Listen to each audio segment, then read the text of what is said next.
Hi, I'm Synthia Cognita. And I'm Felix Logis. Welcome to today's episode of the Autonomous Brief Technology Edition. We've got some fascinating stories today. We sure do, Felix. Let's start with some big news from Saudi Arabia. They're putting a whopping $5 billion into a net zero AI data center project at NEOM. This is fascinating, Synthia. The facility will be built in Arxagon, their industrial zone on the Red Sea coast. What really caught my attention is they're targeting 1.5 GW capacity while maintaining net zero carbon emissions. You know what's interesting about this? They're going all in on renewable energy sources, including green hydrogen. It's part of their Vision 2030 project to diversify away from fossil fuels. Speaking of tech developments, there's some concerning news from the developer world. According to recent reports, there's growing worry about new junior developers relying too heavily on AI coding assistance. Oh, yes, I saw that. Developer Namanier Goal pointed out that while tools like GitHub Copilot help ship code faster, many new developers struggle to explain their code's underlying logic. It's creating quite a debate in the industry. Though I have to say, some of the responses from experienced developers have been quite measured, suggesting it might be more about adapting our training methods rather than condemning the tools. On a different note, we've got some sad news from the tech journalism world. ANN Tech, after 27 years of publication, is closing its doors. That really is the end of an era.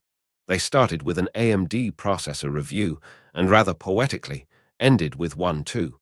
They've been a cornerstone of in-depth tech journalism for nearly 3 decades. The site's farewell message really emphasized their commitment to quality content and editorial independence. It's going to leave quite a gap in tech journalism. Absolutely. But let's shift gears to something more forward-looking. Microsoft has reported that XCSZ, a known Mac OS malware, has made an unexpected return with its first new version since 2022. The timing on this is interesting, especially with Apple preparing to bring AI tools to the Vision Pro in April. Speaking of which, that's another big story we should touch on. Yes, the Vision Pro is getting what they're calling Apple Intelligence, reportedly including features like writing tools, Genmoji, and Image Playground. It's expected to arrive in beta this week. You know what's really caught my attention today? The story about the iFigo Bar Kensei. It's apparently one of the best mobile DACs on the market, though it comes with quite a premium price tag. It's interesting you mention that, because it ties into a broader trend we're seeing.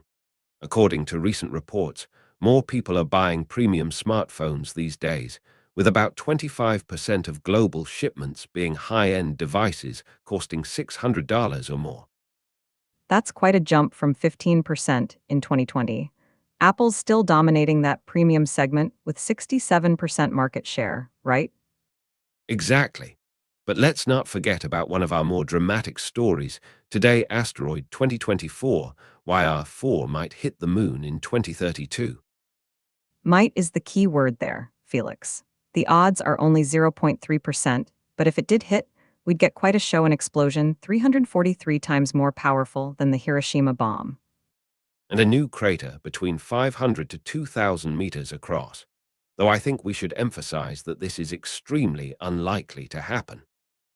Before we wrap up, we should mention New York Times' adoption of AI tools in their newsroom. That's quite a significant shift for such a traditional institution. Indeed, they're implementing AI for editing, summarizing, and coding, but they're being very careful to maintain human oversight. They've made it clear that Times journalism will always be reported, written, and edited by our expert journalists. It's fascinating to see how various industries are adapting to AI while trying to maintain their core values and quality standards. That's all the time we have for today's episode of the Autonomous Brief. I'm Felix Logis. And I'm Synthia Cognita. Thanks for joining us, and we'll see you next time.